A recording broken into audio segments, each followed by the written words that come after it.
คนเนาะบริหารใครอยู่มันคนหึเอา อะไรอ่ะทำไมมีปี2 อันน่ะ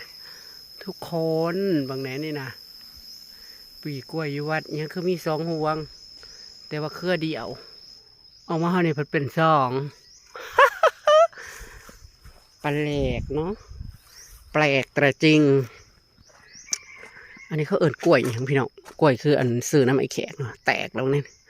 ฝนตกเมื่อคืนนี่มันอันคนมันลมแห้งพี่น้องโดยกาสบายดี ตอนแรงๆเด้อ FC ทุกๆคน ที่นี่คือวัดป่ามงคลชัยเด้อจ้าเอาบุญมาฝากเด้อทุกคนเด้อ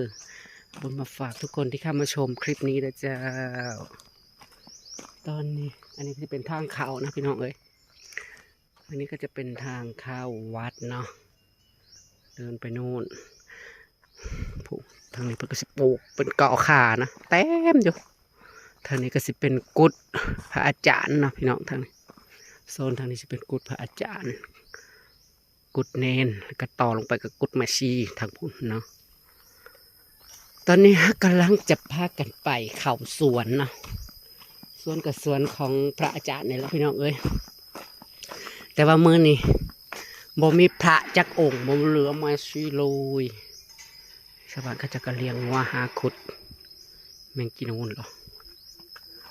มันสิย่างไปสวนพวกเราพี่น้องเอ้ยอันนี้ก็จะเป็นสวนวัดคือกันนะพระอาจารย์เพันสื่อวัดละดินท่านทางเขากระสีแบบเพชรด่านโอ้ยด้วยหินบดนี่แหละพี่น้องวัดในเพิ่นก็ตั้งมาหลายปีแล้วได้พี่น้องเอ้ยหลายปีแล้วเบิกมาในตั้ง10 กว่าปีแล้วมั้งที่อันนั้นมาโอ้ยอ้อยได้มีอ้อยได้สวนเพิ่นนะพี่น้องเพราะว่ามื้อนี้พระอาจารย์ใหญ่เพิ่นมาลาวเนาะมาแต่ฝั่งไทยหมดเลยพี่น้องเอ้ยเพิ่นมาแต่สำนักใหญ่อยู่พิจิตรพระอาจารย์แม่ซีลูกศิษย์ลูกหาไปรับเพิ่น อยู่วัดใหม่พุ่นนะพี่น้องเอ้ยอยู่เมืองซนพุ่นแต่ว่าเหลือแต่ซุ้มขน้อยเอง3-4ไม่ขาวผมมาฝึกเนี่ยแหละพี่น้องเอ้ยพากันฝึกกันเองเพราะว่าพระอาจารย์ผู้พาฝึกกับบไดอยู่เพิ่นก็ไปวัดใหม่หมดอาสิมามืออื่นพุ่นแหละพี่น้องเอ้ยตอนเที่ยงมืออื่นวันพระกะสิบ่ได้ใส่บาตรเนาะวันพระก็จะไม่ได้ใส่บาตรกันเพราะว่าพระอาจารย์ไม่อยู่พวกเราก็ตื่นมาแล้วก็ทำกับข้าวกินอุ้ยงามเลยเนาะสวนกล้วยพุ่นนะอ้อยอ่ะอ้อยอ่ะอ้อยใส่อะไรดอกกระเจียวพุ่นอยู่เท่านั้นโอ้ยหอนเด้ใส่เมิดบ่พักกันกองกับมีบางทีนี่นะกันกองกับมีพี่น้องเอ้ยโอ้ยยุงมาอยู่วัดจะกินข้าวแรง ผมมีเห็ดเฟืองบ่เนาะกระสร้างเราไม่ได้ถือศีล8เรามาฝึกเรามาเคาะขี้เมียงไล่โลกไล่ภัยงามเด้ต้นกล้วยโอ้ยเพิ่นบ่ได้อยู่ซื่อๆผมบ่ได้เคยพักเลยไม่ค่อยอยู่วัดด้วย ปาดกล้วยนะมึงเนี่ยเลยเครือสิว่าจะเครือนี่นะนับมันกันเด้อ2 3 4 5 6 7 8 9 10หวีพี่น้องโอ้ยบะโกยสุกเขียวบะโกยงาวใส่บึงละลายเดี๋ยวเขาได้เครือโอ้กระ4 เครือดิยังกันเลยดอกยังพอเด้อจานเด้อพอผักสวนเด้อวันนี้เด้อดอกกระเจียวมีประจักษ์หักช่วงนี้บ่ค่อยมีแล้วกระเจียวบ่ค่อยมีโอ้ยแหมเลยต้นเดียวบ่อ้อยยังก็มานี่แท้ข้าน้อยกินบ่ได้บ่อาจารย์ โอ้มีผู้เฝ้าอยู่ได้เลยนะอย่าว่าสั้นว่าซี่เด้อเลยนะขออนุญาตเด้อโอ้ยงามเด้อ้อยที่คือในโฆษณานั่นพลอยๆนะว่าจักอันนี้นะอ้อยนี่คือคนในโฆษณาพลอยๆนะเห็นบ่คือเขาโฆษณานะ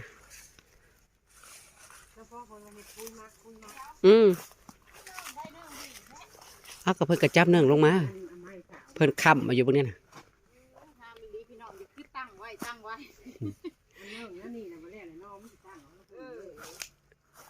อย่าคือคนตั้งจับจุ่มตั้งไว้ ใช้มืดหรือบ่จะบริย่างทั่วบ่แม่ บ่จะเข้าได้อยู่ โอ้ทางพวกหักยุ่งคือว่าอะไรได้เมื่อทำนี้ต้นกะเพรานะหรือว่าอยู่ทั้งพุ่นบ่จักเดี๋ยวนี้ต้นกะเพราแม่เวิ้นเราไปเก็บทางพุ่นบ่จักทางอันนั้น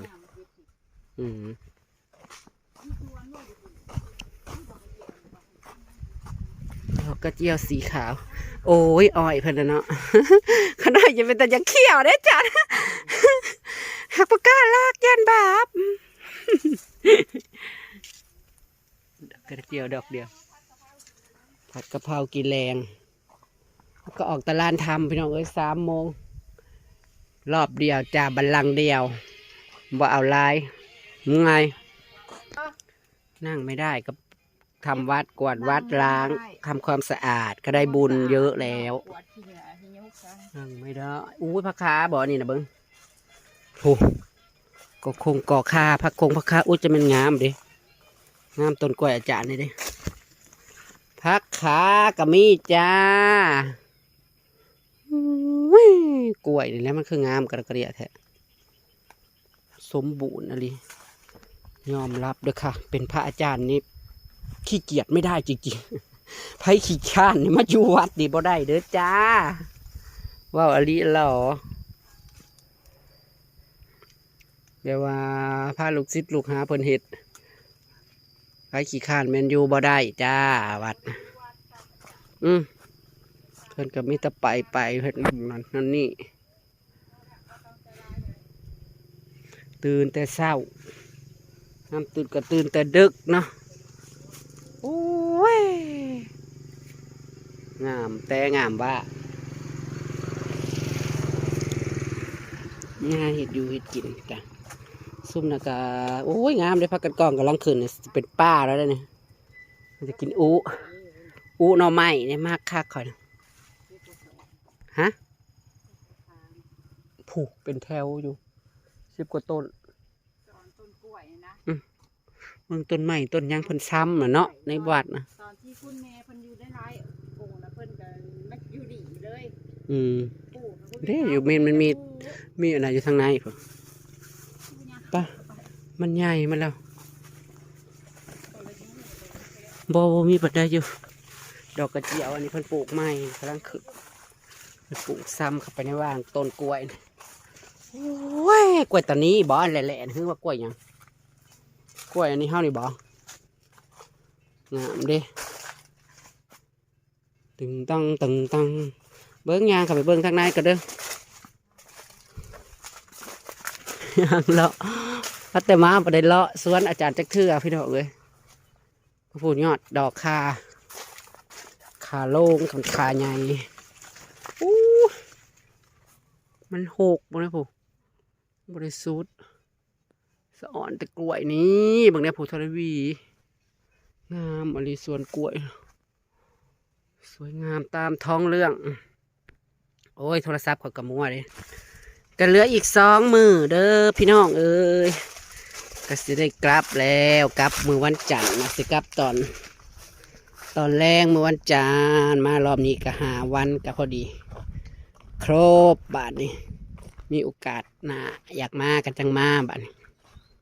แล้วแต่มันเข้ามาครบแล้วยังเหลือแต่ย่าตินคันได้กลับไปรอบนี้เพิ่นก็ยังอีก6 มื้อย่ายนี่มาวัดพระขี่บ่ออกทางใจเลยอาทุลมทมหุขี่มาวัดพระอาทุลมทมหุขี่อยู่ได้นอนเจ็บใส่บือคืนนี่นะ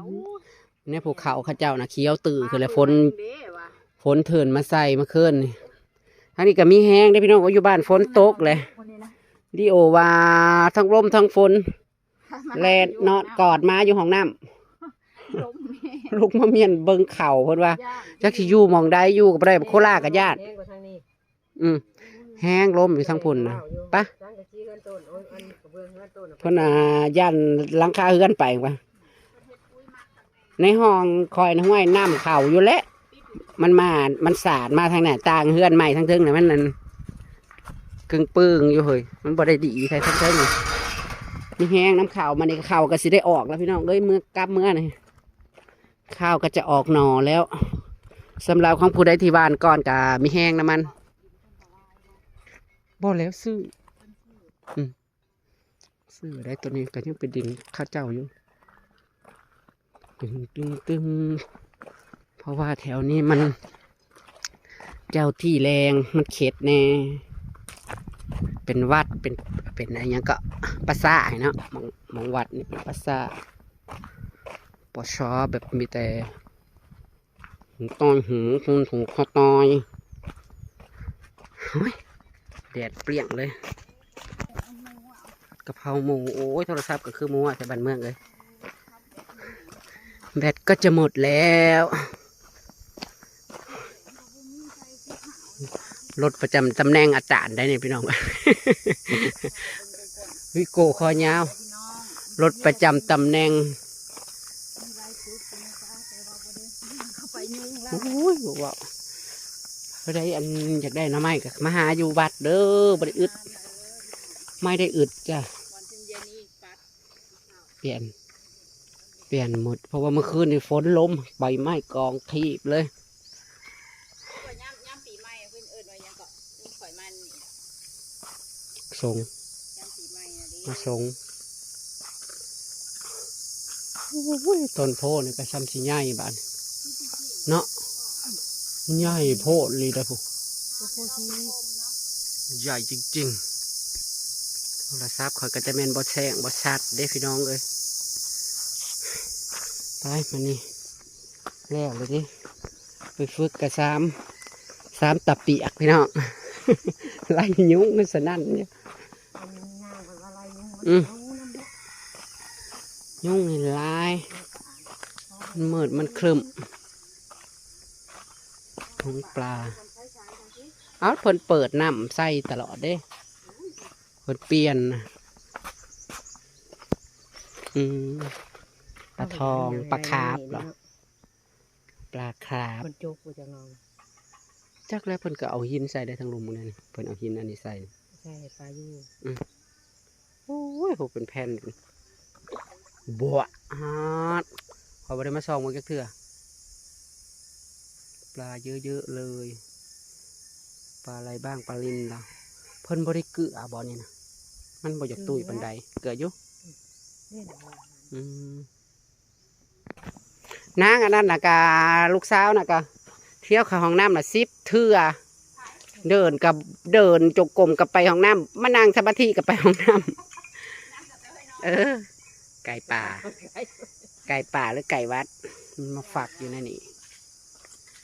มันธรรมศาสตร์ปล่อยธรรมศาสตร์ไปเบิดเลยนั่งอันนี้ก็มาเฝ้าไข่น้ำกันได้สิโอ้ยฮอดไปพี่น้องตามคลิปหน้าแล้วกันจ้ามันนี้ก็ถ่ายบรรยากาศในวัดให้ดูจ้าอีก2 วันวันจันทร์ก็กลับแล้วเนาะก็อยู่เพื่อนไปผู้เดียวสาก่อนเนาะเด็กก็ขอบบุญขอบคุณพี่น้องบสุขุสุคนเด้ออนุโมทนาสาธุบุญมาฝากนะจ้าบสุขุสุคนไปแล้วค่ะโทรศัพท์กับ